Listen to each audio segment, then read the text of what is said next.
अगर हमारे ज्ञान को प्रभाव नहीं डालता शरणं उसके साथ शाब्दिक अर्थ और सत्य अर्थ के रूप में विवेक किया गया और इस प्रकार की व्याख्या भगवान बुद्ध के धर्म के अतिरिक्त दूसरे धर्मों में देखने को मिली। तो आज की दुनिया में अगर देखा जाए तो लगभग 7 अरब के आसपास आबादी है और 1 अरब के आसपास ऐसे लोग हैं जो किसी भी धर्म को नहीं मानते हैं और धर्म का जो पालन करते हैं वो 6 अरब के आसपास लोग हैं। उसमें बहुत सारे लोग हैं जो धर्म अनुयायी मानते हैं और अपने जीवन को चलाने के लिए, खाने पीने के लिए या पैसे के लिए अभ्यास करते हैं।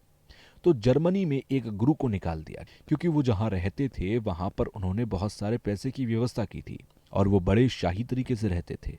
और ये भी समाचार पत्र इत्यादि में देखने को मिला। क्रिश्चियन धर्म में ऐसा कहा जाता है कि बहुत ज़्यादा आसक्ति नहीं होनी चाहिए। क्रिश्चियन धर्म में अगर आप देखें किस प्रकार से उन्हें व्यवस्था दी गई है, जो वहाँ के भिक्षुक लोग हैं या भिक्षुणी लोग हैं वो काफ़ी अच्छी तरह अभ्यास करते हैं, वो ज़्यादा आसक्ति नहीं रखते हैं। उनका जो घर या निवास होता है वो बहुत सामान्य होता है। दक्षिण की एक बात है, वहाँ मैं एक गिरजाघर में गया, वहाँ सभी लोगों को नहीं भेजा जाता, तो उन्होंने मुझे बुलाया। वो उनका विहार था, गिरजाघर था। वहाँ के जो पादरी थे तो उन्होंने कहा कि इसके अतिरिक्त भी वो वहीं पर रहते हैं, जब मृत्यु हो जाती है तो उनके शरीर को भी वहीं दफना दिया जाता है। वो वहाँ के भिक्षुक थे। उन्होंने उन्हें बुलाया तो उन्होंने जूता नहीं पहना था, तो मैंने कहा कि पैर में चप्पल नहीं पहनते हैं क्या? तो इससे स्पष्ट होता है कि वो कितनी सादगी से रहते हैं। अगर लोगों को हम कहते हैं कि ज़्यादा धन इत्यादि नहीं लुटाना चाहिए और कमरे में अगर गलत काम करते हैं तो उन्हें निकाल देना चाहिए, तो यहाँ पर बड़े बड़े भिक्षुक लोग बैठे हैं, तो अगर आप लोग कुछ गलत करते हैं अपने कमरे में या धन का संचय करते हैं तो आप लोगों को भी निकाल देना चाहिए, ऐसा परम पावन जी कह रहे हैं। ये सावधानी बरतने वाली बात है, ये सभी को नुकसान पहुंचाती है, भगवान बुद्ध के दर्शन के लिए हानिकारक है। अगर आप गलत काम करते हैं तो जो व्यवस्था है उनसे कहना चाहिए कि बहुत बहुत धन्यवाद, अभी तक आपने अच्छा किया, अब आप यहां से निकलिए। कोई उनको डांटने पीटने की जरूरत नहीं है, उनको निकाल देना चाहिए। तो ये बातें बहुत महत्वपूर्ण हैं। अगर आप लोग ठीक से नहीं जानते हैं कि क्रिश्चियन लोग किस तरह से विहार में रहते हैं, किस प्रकार से उनका आचरण होता है, उनको भी जानना आपको जानना चाहिए। तो भगवान बुद्ध के दर्शनों को जानना चाहिए, सीखना चाहिए और फिर उनका अभ्यास भी करना चाहिए। 1 अरब के आसपास नास्तिक हैं, वो किसी को नहीं मानते और लगभग 6 अरब के आसपास ऐसे लोग हैं जो धर्म को मानते हैं। ये जो 6 अरब के आसपास के लोग हैं उनमें से कई लोग ऐसे भी हैं जो धर्म के नाम पर बुरे कर्म भी करते हैं। कोई भी व्यक्ति अगर मन में श्रद्धा रखता है और फिर बुरे कर्म करता है तो भले ही वो किसी भी धर्म का क्यों ना हो, वो गलत कर्म कर रहा है। जहाँ तक प्रेम, करुणा, संतुष्टि इत्यादि जो कुछ भी होना चाहिए वो दिल से होना चाहिए। अगर दिल से आप कोई भी कर्म करेंगे तो कोई भी आपका बुरा नहीं मानेगा, लेकिन आप वाणी से बोलते रहें और अभ्यास ना करें तो शायद वो बुरा कर्म हो सकता है। आजकल की दुनिया में 7 अरब के आसपास जनसंख्या है। उनके लिए अच्छे व्यवहार के लिए हमें दयालु और अच्छे दिल का बनना चाहिए और लोगों को अच्छी शिक्षा देनी चाहिए। इस प्रकार की शिक्षा की कमी है। उदाहरण के तौर पर अगर हम किसी बच्चे को देखें तो बच्चा जब छोटा होता है तो उसके अंदर माँ का बहुत प्यार होता है। जो भी उनकी देखभाल करता है उनके अंदर बहुत सारा प्रेम और स्नेह होता है और ये खुद उत्पन्न होता है। तो इस प्रकार का जो प्रेम है, इस प्रकार की जो करुणा है, ये अपने आप रूप से माता से प्राप्त होती है, माता के दिल से प्राप्त होती है। और दूसरी बात यह है कि जो मनुष्य का समाज होता है उसमें हम अकेले नहीं रह सकते, हम एक दूसरे पर निर्भर होकर रहते हैं। इस तरह हमें एक दूसरे के साथ प्रेम दिखाना चाहिए। हमारा जो क्रोध है वो समाज पर असर करता है और जो हमारा प्रेम है वो समाज को जोड़ता है। प्रेम और स्नेह समाज को जोड़ने का काम करता है और मनुष्य की मूलभूत आवश्यकता प्रेम और स्नेह होना चाहिए। मेरे कुछ जानकार वैज्ञानिक लोग हैं जिन्होंने परीक्षण किया। उन्होंने 2 से 3 साल के बच्चों के साथ परीक्षण किया जो बच्चे बातचीत नहीं कर सकते थे। उन्होंने बच्चों को कुछ कला बनाकर दिखाई जिसमें एक दूसरे को मदद करते हुए लोग दिख रहे हैं। इस कला को देखकर बच्चे अपने आप खुश हो रहे थे। और दूसरी तरफ बच्चों को कुछ भयानक तस्वीरें दिखाई, गुस्से की तस्वीर दिखाई, झगड़े की तस्वीर दिखाई और डरावनी तस्वीरें दिखाई जा रही थीं। तो उन तस्वीरों को देखकर बच्चे घबरा रहे थे, रोने लगे। इस परीक्षण से यह सिद्ध होता है कि मनुष्य की जो आदतें हैं, बच्चों की जो आदतें हैं, वो प्रेम को चाहते हैं। जब हम लोग छोटे होते हैं और हम अच्छी तरह से प्रेम नहीं दे पाते, और फिर जब हम धीरे धीरे बड़े होते हैं और लोगों को शिक्षा देते हैं, तो जहाँ तक शिक्षा की बात की जाए तो भौतिक विकास कैसे कर सकें, हमारी तरक्की कैसे हो, इसके बारे में शिक्षा दी जाती है। पर कभी भी हमें ऐसी शिक्षा नहीं दी जाती कि किस प्रकार से हम अपने मन में परिवर्तन कर सकें। अगर मन में परिवर्तन की बात की जाए तो हम ऐसा सोचते हैं कि यह धर्म की बात है, और ज़्यादातर हम ऐसा मानते हैं कि जितने भी धर्म हैं वो ईश्वर आदि ने बनाए हैं या लामा आदि इत्यादि लोगों ने दिए हैं। तो इसको अपनी बुद्धि से सोचा नहीं जा सकता, और बहुत सारे ऐसे लोग भी हैं जो धर्म को नहीं मानते हैं। आप धर्म को माने या ना माने, सभी लोगों के लिए प्रेम और करुणा की आवश्यकता होती है। अगर प्रेम हो तो परिवार सुखी होता है, समाज सुखी होता है। कुछ लोग ऐसा सोचते हैं कि अगर वो प्रेम या स्नेह का अभ्यास करेंगे तो दूसरों को फायदा होगा, उन्हें नहीं होगा। तो इस प्रकार की अगर हम सोच रखेंगे तो ये सोच गलत है। अगर हम करुणा और प्रेम का अभ्यास करेंगे तो हमारे शरीर के लिए फायदा होगा। इस प्रकार की बातें वैज्ञानिक लोग भी कहते हैं कि अगर हम अपने अंदर बहुत ज़्यादा क्रोध रखेंगे तो हमारे शरीर के जो भौतिक तत्व हैं और हमारे अंदर जो परिवर्तन होता है, जैसे रक्तचाप बढ़ जाता है, दिल में दर्द उत्पन्न होता है, इस प्रकार की जो बातें हैं, रोग हैं, वो 10 वर्षों से ज़्यादा हो चुके हैं। कुछ वैज्ञानिक लोगों ने इसका परीक्षण भी किया। उन्होंने लोगों से कहा कि वो 1 या 2 सप्ताह तक प्रेम करुणा का अभ्यास करें। उसके बाद उससे क्या लाभ होता है, क्या फ़ायदा होता है, उसे जानने की कोशिश की गई। तो केवल धर्म की बात नहीं है, बल्कि ये हमारे शरीर के लिए किस प्रकार से लाभदायक है, इसके बारे में सोचना चाहिए। तो उन लोगों को आधे आधे घंटे के लिए अभ्यास करने के लिए दिया गया और 2 से 3 हफ्ते तक एक परीक्षण किया गया। तो परीक्षण से पहले उनका ब्लड प्रेशर किस प्रकार से था और परीक्षण के बाद उनका ब्लड प्रेशर किस प्रकार से था, इसकी जांच की गई। और जब करुणा मैत्री का अभ्यास किया तो उनका परीक्षण किया गया। उसमें पाया गया कि किस प्रकार से परिवर्तन हुआ। परीक्षण के दौरान पता लगा कि जो पहले ब्लड प्रेशर था वो भी कम हुआ, पहले जिस दिल में डर था वो भी कम हुआ, और जितने लोग अब याद कर रहे थे वो काफी प्रसन्न थे, और जो भी साथ थे और साथ ही थे वहां पर प्रेम और मैत्री के साथ रहे थे। तो इस प्रकार की जो बातें हैं वो अभ्यास करने के बाद देखने को मिली हैं। अब लगभग 10 साल के आसपास हो चुके हैं। आजकल की जो आधुनिक शिक्षा है उसमें प्रेम और करुणा का किस प्रकार से फायदा है और क्रोध किस प्रकार के हानिकारक हैं, यहां मैं धर्म की बात नहीं कर रहा, बल्कि वो इस प्रकार की बात कर रहा हूं कि प्रेम होगा तो क्या लाभ है और प्रेम नहीं होगा तो क्या हानि है। तो ये चीज है जो है वो मूलभूत बातें हैं। अगर धर्म के साथ जोड़कर बात करेंगे तो थोड़ी बहुत बाधा उत्पन्न हो सकती है, लेकिन अगर धर्म के साथ ना जोड़कर समाज के हित के बारे में बात करें तो सबके लिए सार्वभौमिक है, सबके हित के लिए है। आज के स्कूल में भी जो शिक्षा देने की प्रणाली है, लगभग 7 अरब के आसपास लोग हैं, उन सबके लिए किस प्रकार से हित हो सके ऐसा प्रयास कर रहे हैं। चाहे हिंदू हो, मुस्लिम हो, बौद्ध हो या क्रिश्चियन हो, हम सभी शांति के लिए प्रार्थना करते हैं, लेकिन फिर भी कुछ ज्यादा फायदा होता नहीं है। हम तिब्बती लोग भी इतनी पूजा पाठ करते हैं, उसका भी कोई फायदा नहीं हुआ। भगवान बुद्ध के दर्शनों के अनुसार अगर बात करें तो हमें कर्म को अच्छा करना चाहिए, हमें अच्छे कर्म करने चाहिए और बुरे कर्म को छोड़ना चाहिए। तभी मजाक के तौर पर अब परम पावन जी कह रहे हैं कि बहुत से ऐसे लोग हैं जो कहते हैं कि हे भगवान, आप तो सब जानते हैं। वो अपने कर्ता से प्रार्थना करते हैं।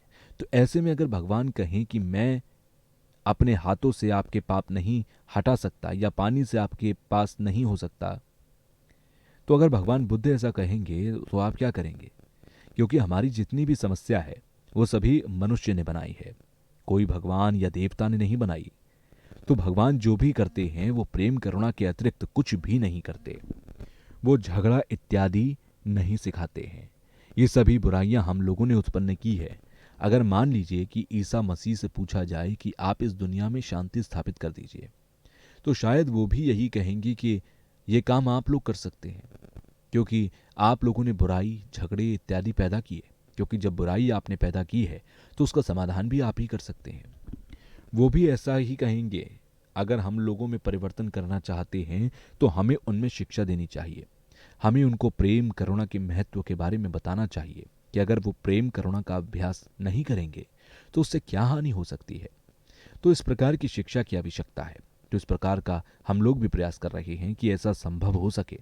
तो इस प्रकार का अभ्यास करने वाले जो लोग हैं या इसका सहयोग देने वाले जो लोग हैं, वैज्ञानिक लोग, इत्यादि का सहयोग कर सकते हैं। इसके अतिरिक्त जो धार्मिक लोग हैं वो ज़्यादा नहीं कर पाएंगे, लेकिन फिर भी कुछ धार्मिक लोग ऐसे हैं जो ऐसी बातें समझ सकते हैं। ये जो बातें हैं वो वास्तविक हैं, कोई बनावटी बातें नहीं है, क्योंकि इस दुनिया में 7 अरब के आसपास लोग हैं। ये बात सभी के लिए लाभदायक हो सकती है और सभी के लिए एक हो सकती है। सबसे महत्वपूर्ण बात यह है कि किस प्रकार से है हम करुणा और प्रेम को फैला सकते हैं। करुणा और प्रेम लोगों में पूजा पाठ के द्वारा नहीं फैल सकती है, ये वास्तविक शिक्षा के द्वारा दिया जा सकता है। ये सभी के हित के लिए होनी चाहिए। आज के समय में नई शिक्षा प्रणाली है, उसमें प्राथमिक विद्यालय से लेकर स्कूल तक, विश्वविद्यालय तक उस पाठ्यक्रम को रखना चाहिए। इस तरह की बातों को अगर हम देखेंगे तो हमारे जो 300 के आसपास सूत्र हैं और साथ रहे, उसमें से जो मनोविज्ञान अलग से पढ़ाने की बात की गई है वो इन्हीं को देखते हुए की गई है। जहां तक बौद्ध धर्म की मानने वाली बात है तो जो इस धर्म को नहीं जानते वो इनके धर्म को नहीं पढ़ेंगे। दोनों ग्रंथों से हटाकर अब मनोविज्ञान को अलग रखें तो सभी का फायदा हो सकता है, चाहे वो धर्म को माने या ना माने, लेकिन उसमें किस प्रकार से हमारे प्रेम करना इसको बढ़ाया जा सकता है, चर्चा की जाती है। हमें सबसे पहले बौद्ध मनोविज्ञान को जानना चाहिए और उनको पढ़ना चाहिए, और उसके बाद चित्त और दूसरों का किस प्रकार से अर्थ है उसको हम ढूंढते पढ़ते वक्त जानते हैं। उसके बाद हेतु या कारण या संबंध के बारे में हम चर्चा करते हैं। तो ये संबंध की बात है, कर्म फल की बात नहीं है, ये शिक्षा की बात है। और जो 300 के आसपास सूत्र हैं और शास्त्र हैं, हम लोग जो बौद्ध ग्रंथों को बौद्ध विहार में रखते हैं, तो इस प्रकार के ग्रंथों में किस प्रकार से फायदा हो सकता है उसको निकालना चाहिए। इस प्रकार के ग्रंथों को वैज्ञानिक लोग भी उनको मान सकें कि जैसा वो कहते हैं वैसा है, तो ये बहुत अच्छी बात है। यहाँ पर बहुत सारे विद्वान लोग मौजूद हैं। तो आप लोगों ने लद्दाख में उस पुस्तक का विमोचन किया गया और विशाल रूप से उसका विमोचन हुआ। उसके बाद द्वितीय पुस्तक का यहाँ पर विमोचन हुआ। उसमें किस प्रकार से आधुनिक शिक्षा और लाभ की बात है उसके बारे में ये पुस्तक बनाई गई। तो हम लोगों को वास्तव में ये सोचना चाहिए कि आधुनिक युग में इसकी कैसी आवश्यकता है। अपने अगर चित्त को ठीक करना चाहते हैं तो पूजा पाठ से ये संभव नहीं हो सकता। अगर ऐसा होता तो हमने इतनी पूजा पाठ की तो इससे कोई फायदा क्यों नहीं हुआ। इसके लिए आपको पठन पाठन करना चाहिए। अगर हम अपने चित्त को वश में नहीं करते तो क्या हानि हो सकती है, और जो प्रशिक्षण करते हैं उससे क्या लाभ होता है उसे भी जानना चाहिए। आज अगर देखा जाए तो शिक्षा जो है वो लोगों के लिए, दुनिया के लिए एक उदाहरण बन चुकी है। शिक्षा सभी के लिए आवश्यक है। अगर हम अपनी शिक्षा प्रणाली को ठीक से कर सकें तो बहुत लाभदायक हो सकता है। मैं इसके लिए ये सब नहीं करता कि मैं बहुत प्रसिद्ध हो जाऊंगा, मेरा नाम बहुत हो जाएगा या मुझे सब लोग जानने लगेंगे। मैं भी ऐसी ही प्रार्थना करता हूं कि सभी लोगों को सुख मिले, सभी जीव लोग सुख की प्राप्ति करें। मैं भी ऐसी पूजा करता हूं, मैं भी ऐसा पाठ करता हूं, क्योंकि इस दुनिया में जो 7 अरब के आसपास के लोग हैं उनसे हमारा संबंध है। अगर इस दुनिया में जो 7 अरब के आसपास लोग हैं उन सभी को शांति मिल जाए तो जो जीव जंतु हैं उनको भी शांति मिलेगी। जितना हमसे संभव हो सके हमें इतना ज़्यादा प्रयास करना चाहिए। इस दुनिया में जो 7 अरब के आसपास लोग हैं उनमें से मैं भी एक हूँ, पर इसके अतिरिक्त मैं अपने आप को हटकर नहीं देखता। मैं जब भी लोगों से मिलता हूँ तो मैं कभी भी ये नहीं सोचता कि मैं एक दलाई लामा हूँ। मैं खुद को हमेशा भगवान बुद्ध का एक शिष्य समझता हूँ। मैं हमेशा यही मानता हूँ कि मैं एक बौद्ध भिक्षुक हूँ। सभी लोगों का किस प्रकार से हो तो इसके बारे में सोचना चाहिए। केवल पूजा पाठ या प्रार्थना करने से कुछ नहीं होता। अगर आप बुद्धत्व को प्राप्त करना चाहते हैं तो उसके मार्ग का अभ्यास करना चाहिए। बुद्धत्व को प्राप्त करने के लिए उसके जो तरीके हैं उनका अभ्यास करना चाहिए। अलग अलग धर्म को मानने वाले लोग बहुत सारे हैं। इनमें कई प्रकार के धर्म ऐसे हैं जो ईश्वर को मानते हैं और कुछ ऐसे धर्म हैं जो ईश्वर को नहीं मानते। तो ईश्वर को मानने वाले और ना मानने वाले 2 प्रकार के होते हैं। जो ईश्वर को नहीं मानते उन्हें जैन धर्म, सांख्य धर्म और बौद्ध धर्म आते हैं। इसके अलावा जितने भी धर्म हैं वो सभी ईश्वर को मानते हैं। तो एक बार मेरी एक पारसी व्यक्ति से मुलाकात हुई तो उन्होंने कहा कि 3000 वर्ष पूर्व यहाँ पर सांख्य धर्म की शुरुआत हुई। उसी समय ईरान में भी जो सूफी बौद्ध धर्म को मानने वाले लोग हैं वहां पर भी उनकी शुरुआत हुई और उसके बाद अलग अलग धर्म पैदा हुए। तो अगर समय की बात की जाए तो 3000 वर्ष पहले सांख्य धर्म की शुरुआत हुई। तो एक ग्रंथ में ऐसा देखने को मिलता है कि जो बौद्ध धर्म को नहीं मानते, जो पूर्व जन्म और पर जन्म की बातें करते हैं, जैसे चीन के 5000 वर्ष पूर्व की जो सभ्यता है वहाँ धर्म की व्यवस्था कैसी रही उसके बारे में ज़्यादा नहीं जानता हूँ। पारसी से लेकर जो ईश्वर को मानने वाले धर्म हैं यहाँ पूछा जा रहा है कि ईश्वर को मानने वाले पहले धर्म पर आए या ईश्वर को ना मानने वाले धर्म पर। तो इसका उत्तर है कि ईश्वर को ना मानने वाले धर्म पहले आए हैं, उसके बाद ईश्वर को मानने वाले लोग पैदा हो गए। हमारी इस दुनिया में बहुत सारी ऐसी चीज़ें हैं जो रहस्यमयी हैं। कई बार हम बहुत आसानी से सोच लेते हैं कि अगर हमें किसी चीज़ के बारे में नहीं पता तो ईश्वर को पता होगा। भगवान बुद्ध की बात करें तो जो बीते हुए बुद्ध हैं या जो बाद के बुद्ध हैं, उन सभी के बारे में हमें जानना चाहिए। हमें ये सोचना चाहिए कि किस प्रकार से कहा जा रहा है, वाकई में उस प्रकार से है या नहीं। जैसे कि अलग अलग बातें की जाती हैं कि नर्क लोक इतनी दूरी पर है, स्वर्ग लोक इसी जगह पर है, तो उनके बारे में भी जानना चाहिए। तो जब हम लोग तिब्बत में थे तो ज़्यादातर चीज़ें जैसी थी वैसी मान लेते थे, लेकिन अब सोचना चाहिए। मेरी उम्र लगभग 80 वर्ष के आसपास हो गई है और मैं बहुत सारे लोगों से मिला हूँ। अगर आप भगवान बुद्ध को मानने वाले हैं, उनके अनुयायी हैं, तो आपको इसके बारे में सोचना चाहिए। बहुत से लोग ऐसा मानते हैं कि मैं देवता आदि को प्राप्त हो जाऊं, तो हमें उनके बारे में जानने की आवश्यकता नहीं है। जो ईश्वर को मानते हैं उनके साथ बातचीत करना बहुत आसान है। उनसे अगर कोई भी प्रश्न किया जाए कि ये दुनिया कब शुरू हुई, कब इसका अंत है, तो वो हमेशा यही जवाब देंगे कि ये तो भगवान के हाथ में है। तो इस बात से भी फायदा होता है क्योंकि जो ईश्वर है उनके अंदर प्रेम मैत्री होती है और इससे उनके अंदर भी प्रेम मैत्री उत्पन्न होती है। भगवान बुद्ध में भी ज्ञान, मैत्री और प्रेम, ये 3 शक्तियां देखने को मिलती हैं। ईश्वर ने जो कुछ भी बनाया वो बड़ी प्रेम और करुणा से बनाया। उन्होंने कोई भी चीज ऐसे ही नहीं बना दी। हमें भगवान को एक पिता की तरह मानना चाहिए। अगर हम ईश्वर को मान करके प्रेम करुणा का अभ्यास करते हैं तो हमारे लिए फायदा है।